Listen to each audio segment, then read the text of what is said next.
La première chose qui peut être utile pour faire des nouvelles, c'est ce qui nous énerve. Utiliser tout ce qui nous agace, tous les gens qu'on n'aime pas, tout ce qui est désagréable et en faire une nouvelle dans la mesure où on imagine un personnage qui va régler notre problème.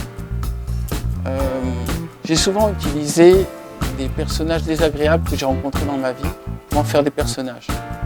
Comme si on prenait un papillon qui est traîné pour faire une sorte d'œuvre d'art. Donc la première chose, utiliser ce qui nous agace.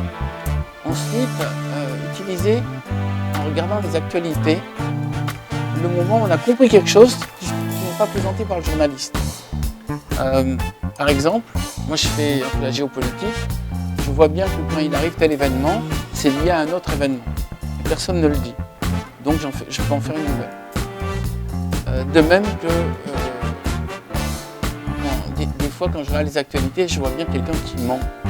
Il ment et tout le monde a l'air de le croire.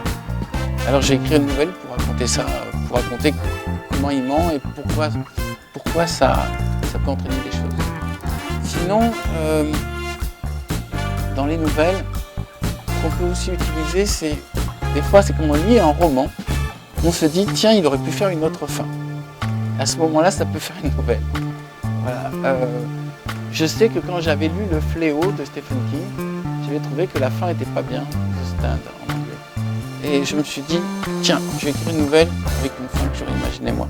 Je l'ai juste fait comme une réponse à Stephen King. Donc par moment, quand on lit une nouvelle, ça nous inspire aussi une nouvelle, qui n'est pas la même, mais une autre manière de raconter.